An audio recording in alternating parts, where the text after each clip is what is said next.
মানুষ যাচ্ছিল, সবাই মিলে কেউ পায়খানা গায়ে মাখাচ্ছে, কেউ খাচ্ছে। এলাকার 5 মিনিটের ভিতরে নূহ আলাইহিস সালামের পায়ে পড়ে একদম কিস্তি পরিষ্কার। সুবহানাল্লাহ বলেন না? আল্লাহ করছে কি দেখছেন? নেই আল্লাহর খেলা, আল্লাহর মাল, আল্লাহ ছাড় দেয়, ছেড়ে দেয় না। ওদের পায়খানা ওদেরই খাওয়াইছে। কথা বুঝেন নাই? করাইছে কে? কথা বলেন, করাইছে কে? ইজ্জত কার?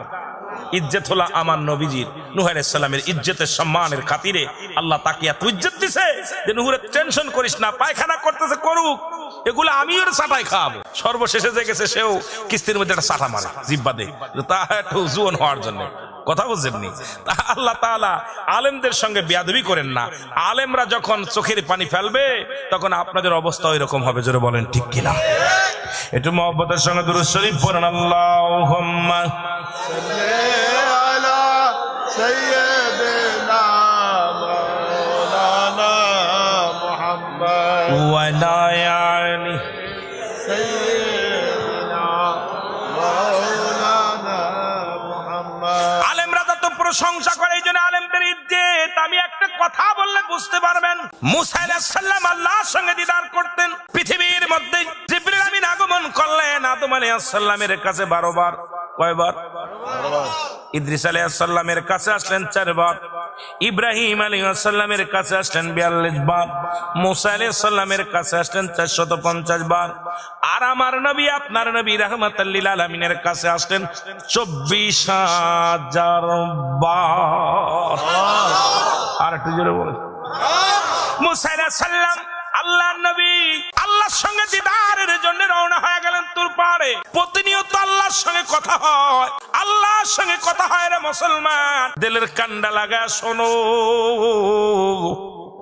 ও বাজান, দিলের কান্ডা লাগা শুনে নাও। এই পৃথিবীর মধ্যে এই মুসা নবী যখন যায় 3 জন লোকের সাথে সাক্ষাৎ। কয়জন? 3 জন লোকের সাথে সাক্ষাৎ। এদের মধ্যে 2 জন হলো পুরুষ, 1 জন হলো নারী। একজন পুরুষ ডাকতে বলে, এ আল্লাহর নবী মুসা, তুমি কই যাও? কয়, আমি আল্লাহর সঙ্গে দিদার করতে যাই। বলে, নবী মুসা রে, আমার আল্লাহ দুনিয়ার মধ্যে সম্পদ দিছে রে, তোমার আল্লাহর কাছে একটা প্রশ্ন করবা, একটু জানি আসবা। এই দুনিয়ার মধ্যে আমি আমার আল্লাহ এত সম্পদ দিছে, জমি জমা দিছে, কি আমল করলে, কি কাজ করলে এই সম্পদ গুলো কমে যাবে তুমি বলতে পারো নি রে? নবী মুসা রে, তোমার আল্লাহর কাছে জেনে আসবা, এত জমি জমা আমার দরকার নাই, সম্পদের দরকার নাই। তোমার আল্লাহরে বলবা কোন কাজ করলে আমার সম্পদ কমে যাবে, এই টাকা পয়সা ধন সম্পদ কমে যাবে, একটু জেনে আসবা। নবী মুসা কয়, তোমার নালিশটা আমি নিলাম। দ্বিতীয় আরেকজন মহিলা, একজন মেয়েটা ডাক দে বলে, নবী মুসা রে, কই যাও? আমি আল্লাহর সঙ্গে দিদার করতে যাই। কয়, নবী মুসা রে, তুমি আল্লাহর সঙ্গে দিদার করতে যাও, আমি তোমার কাছে একটা জিনিস জানতে চাই, তোমার আল্লাহর কাছে জেনে আসবা। আমি গরিব মানুষ, আমার কোনো ঘর ছাড়া, এই ঘরটুক করে ঘর ছাড়া কিচ্ছু নাই। তোমার আল্লাহ কেন আমারে গরিব বানাইলো? আমার অভাব যায় না, দুনিয়ার মধ্যে কঠিন অভাব আমার, আমারে কেন আল্লাহ গরিব বানাইলো? কি কাজ করলে আমি ধনী হতে পারবো? সেই কথাটা শুনে আসবা তোমার আল্লাহর কাছে। জোরে জোরে চিল্লায় বলেন আল্লাহু আকবার। নিলেই যারা মনে করে শিরক, নবীর নামটা আল্লাহর নামের সঙ্গে নেওয়া যাবে না। বড় কষ্ট হয়, বড় কষ্ট হয়। এই সমস্ত মানব কেমনে তারা এই দানব রূপে দুনিয়ার মধ্যে আগমন করলো? আমার নবীরে নিয়ে যারা কটাক্ষ করলো, ইসলামকে নিয়ে যারা কটাক্ষ করলো, এমনকি তারা বলতেছে কোরআনের অধিকাংশ আয়াত জাল। কোরআনের মধ্যে যতগুলো আয়াত আছে এর অধিকাংশ আয়াত নবীজি ইন্তেকালের পরে আসছে। নবীজি ইন্তেকালের পরে নবীজি আয়াত সম্পর্কে জানা নাই। এমনকি নবীজি বলতেছেন, নবীজি এই কোরআনের মধ্যে আমার নবী জীবিত থাকতে আয়াতগুলো আসেন নাই, কিন্তু কোরআনের মধ্যে কোন একটা হরফের পৃথিবীর মধ্যে বদলি করার মতো, পৃথিবীর মধ্যে এটা বাদ দেওয়ার মতো, বাড়ানোর মতো ক্ষমতা পৃথিবীর কোন মানুষের নাই। জোরে বলেন ঠিক কিনা? আল্লাহ বলেন, যালিকাল কিতাবু লা রাইবা ফীহি,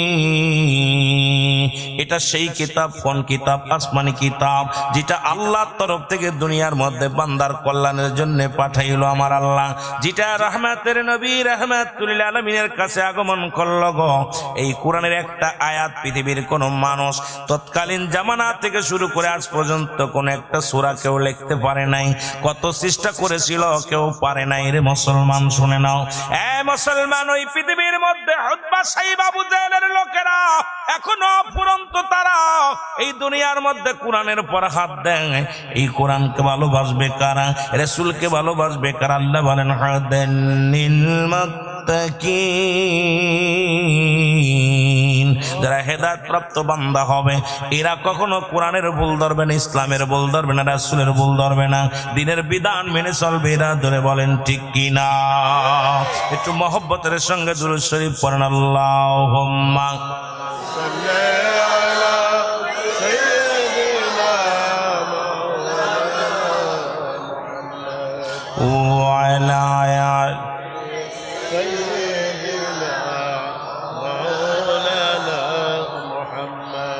কোরআন মানুষ কেমন পাগল করেছিল, এই কোরআনের নাম শুনলেই যেটা উতবা সাইবা আবু জাহেল আবু সুফিয়ান তারাও কোরআনের পাগল ছিল। জোরে বলেন ঠিক কিনা? তারাও কোরআনকে ভালোবাসতো। রহমতের নবী কোরআন পড়তো। একটা কথা আমার মনে পড়ে গেল আলোচনা করতে যাইয়া, কোরআন কত মধুর, কোরআন কত জাদু, কোরআনের ভিতরে কত মায়া, কোরআনের ভিতরে কত প্রেম। এই কোরআনকে যিনি পড়েন, কোরআনকে যারা ভালোবাসেন, এই ব্যক্তি বলতে পারে, অন্য কেউ বলতে পারে না। কোরআনুল কারীম থেকে রাসূল আকরাম সাল্লাল্লাহু আলাইহি ওয়াসাল্লাম কোরআন তেলাওয়াত করে। উতবা সাইবা আবু জাহেল আবু সুফিয়ান ঘোষণা করে দিলেন, ও দুনিয়ার মানুষ শোনো, রাসূলুল্লাহর মুখের বাণী কেউ শুনতে পারবা না। যিনি শুনবে সে কি হয়ে যাবে? কালা হয়ে যাবে। যিনি রাসূলকে দেখবে সন্দেহ হয়ে যাবে।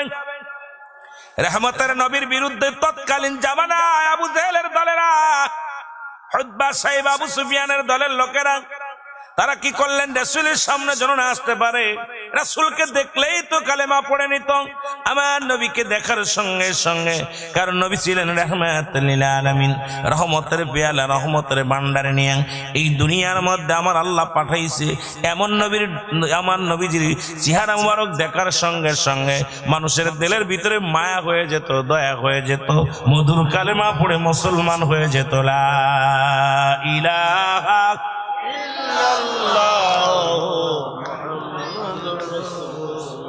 সাল্লাল্লাহু আলাইহি ওয়াসাল্লাম। উতবা সাইবা আবু জাহেল আবু সুফিয়ান তারা কি করলো? কোরআন শুনবেও না, কারো শুনতেও দিবে না। প্রতিজ্ঞা করলেন, চার বন্ধু একত্রিত হয়ে মুহাম্মদ কোরআন পড়েন সাল্লাল্লাহু আলাইহি ওয়াসাল্লাম। আল্লাহর নবী কোরআন পড়ে, এটা শুনতে দেওয়া যাবে না, আমরাও শুনব না। কিন্তু নবীজি আমার কুরআনুল কারীম পড়া শুরু করেছে, আল্লাহর কিতাব পড়ে, নবী পড়ে, ইন্নাল্লাযীনা ক্বালু রাব্বুনাল্লাহু সুম্মা ইসতাকামু তাতানাজ্জালুল মালাইকাতু আল্লাহ। জোরে জোরে চিল্লায় বলেন মারহাবা। নবীজি কুরআনুল কারীম থেকে আয়াত পাঠ করেন, নবীজি সূরা পড়েন, নবীজি আমার কুরআনুল কারীম থেকে তেলাওয়াত শুরু করে দিলেন। উতবা সাইবা আবু জাহেল আবু সুফিয়ান চারজনই চলে আসেন রাসূলুল্লাহর কোরআনের বাণী শোনার জন্য। ও মুসলমান শুনে নাও, সুন্নি জামাতের বিরুদ্ধে কত বাতিলেরা কত স্লোগান দিল, এরা বাতিলপন্থী ওহাবি কত কত ফতোয়া দিল, আমাদেরকে কাফের বলল, শিরক বলল, নাজায়েজ বলল, বেদাত বলল, কত ফতোয়া দিল। ফতোয়া দিয়ে তাদের লাভ হয় না, কারণ সুন্নি জামাতের মধ্যে আছে রাসূলুল্লাহর প্রেম, সুন্নি জামাতের মধ্যে আছে নবীজির প্রেম, সুন্নি জামাতের মধ্যে আছে ওলি আল্লাহদের প্রেম, সুন্নি জামাতের মধ্যে আছে আত্মশুদ্ধি, সুন্নি জামাতের মধ্যে আছে মানবতা, সুন্নি জামাতের মধ্যে আছে কল্যাণ, সুন্নি জামাতের মধ্যে আছে শান্তি, সুন্নি জামাতের মধ্যে আছে একত্ববাদ। জোরে বলেন ঠিক কিনা? তারা যতই ফতোয়া দেয় ততই তাদের লস, তারা যতই ফতোয়া দেয়, আহলে সুন্নাত ওয়াল জামাতের নামে যতই বিরোধিতা করে ততই তারা বিপদগামী হয়, সুন্নিয়াত প্রচার প্রসারিত বেশি হয়। জোরে বলেন ঠিক কিনা? চার বন্ধু চলে আসলেন কোরআন শুনতে, রাত জেগে জেগে কোরআন শোনে। এবার সকাল হয়ে যাবে এমন একটা ভাব, চার বন্ধু চার দিক ছুটলেন, চারজনের সঙ্গে উতবার সঙ্গে সাহেবার ধাক্কা, আবু জেহেল লগের সঙ্গে আবু সুফিয়ানের ধাক্কা, সবাই একজনের গায়ের সঙ্গে আর একজন ধাক্কা লেগে গেলেন। ও কয় বন্ধু তুমি আসছো, কয় তুমি, ও কয় তুমিও তুমি। চার বন্ধু প্রতিজ্ঞা করলাম কোরআন শুনতে পারবো না, কোরআন কাউকে শুনতেও দিব না, এটা শুনবো না। আমার বাজানেরা দিলের কান্ডা লাগা শুনে নাও, এই কোরআনটা কাউকে শুনতে দিব না, আমরাও শুনবো না, আর এই কোরআনের বাণী প্রচারও করতে দিব না, প্রতিজ্ঞা করেছিলাম। আবু জেহেল কয় ও হুতবা কয় সাহেবা কয় শোনো, কোরআনের মধ্যে কি জাদু আছে, কি মধু আছে। যখন আমরা রাতের অন্ধকারে ঘরের মধ্যে ঘুমাইতেছিলাম, মুহাম্মদ সাল্লাল্লাহু আলাইহি ওয়াসাল্লাম যখন কোরআন তেলাওয়াত করতেছিল, আমাদের ভিতর থেকে কে যেন পাগল বানায় দিছে। আমরা কোরআনের বাণী শোনার জন্য এই অন্ধকারে ছুটে চলে আসি। জোরে জোরে চিল্লায় বলো মারহাবা। আবার প্রতিজ্ঞা করলেন, আমরা প্রতিজ্ঞা করলেন কেউ যাব না। পরের দিন আবু জেহেল মনে করে কেউ আসবে না, আমি যাব। হুতবা মনে করে কেউ আসবে না, আমি যাব। আবু সুফিয়ান মনে করে কেউ আসবে না, আমি যাব। চার বন্ধু চিন্তা করে কেউ তো ও আসবে না, আমি যাব, ও আসবে না, আমি যাব, ও আসবে না, আমি যাব। আল্লাহু আকবার বলেন না। আমার দাদু ভাইয়েরা, আবার যখন রাত শুরু হয়ে গেল, রহমতের নবী কোরআন তেলাওয়াত করা শুরু করলেন। কোরআন আল্লাহর, ওই কোরআনের বাড়ি কোথায় মাহফিজে মুসলমান শুনে নেন। এই কোরআনের বাড়ি আগে জানতে হবে, ওখান থেকে আছে রহমত স্বরূপ। আমার নবী তেলাওয়াত করা শুরু করেছেন, আবার চার বন্ধু চলে আসছে। এবার সবাই যখন কথা কাটাকাটি, সবার সঙ্গে সবার দেখা হয়ে গেছে। সবাই বলে আবু জেহেল রে তুমি কেন আইছো? আবু জেহেল আসলে মুহাম্মাদুর রাসূলুল্লাহ সাল্লাল্লাহু আলাইহি ওয়াসাল্লাম আমার ভাতিজা, মিথ্যা বলে নাই। ওর কোনো বানোয়াট কোনো কিতাব নয়, বানোয়াট কোনো গল্প নাই। আসলে এটা আল্লাহর কোরআন, আল্লাহর প্রেরিত বাণী। এই জন্য আমি আবু জেহেলকেও এই বাণীতে পাগল বানাইয়া দিছে। জোরে বলেন মারহাবা। আসলে মুহাম্মদ তার মনোক্তি কোনো কথা বলে না, বাস্তে মুহাম্মদ যেটা বলছে আসলেই প্রকৃত, এটা আল্লাহর নিয়ামত, আল্লাহ পাকের প্রেরিত কালাম। তা না হলে এত মধু, এত মায়া, এত ভালো লাগতে পারতো না। যেটা বলেন আল্লাহু আকবার। আমার ভাইরা আমার, ওই যে কোরআন আসছে, কোরআন আসছে মুসলমান শুনে নাও। পাহাড়ের উপরে আসলেন, পাহাড় তো আমি সহ্য করতে পারবো না। জমিনের উপরে জমিন কয় সহ্য করতে পারবো না। গাছের উপরে দিলেন, গাছ কয় সহ্য করতে পারবো না। এত দামি, এত ভার, এত ওজন। কিন্তু মানব জাতির মাথার উপরে কোরআন দিয়ে দিলেন, কলবের মধ্যে কোরআন দিয়ে দিলেন। আর সেই মানব জাতি আজকে কোরআনের অপব্যাখ্যা করে, কোরআনের ভুল ব্যাখ্যা দেয়। কোরআন থেকে আলোচনা করতে যাইয়া ওলি আল্লাহদের বিরোধিতা করে, নবীদের বিরোধিতা করে, কোরআনের আয়াত ভুল ধরে, কোরআনের তাফসীরকে ভুল করে। কয় কোরআনের মধ্যে অধিকাংশ আয়াত জাল। আল্লাহ কয় ওদের জন্য আমি রেখে দিলাম, এই সমস্ত বেঈমান মুনাফিকদের জন্য আমিও আল্লাহ একটা ব্যবস্থা রেখে দিলাম।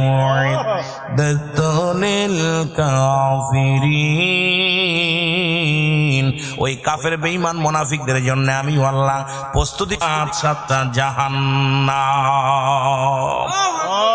কয়টা জাহান্নাম? বড় কষ্ট যে কোরআন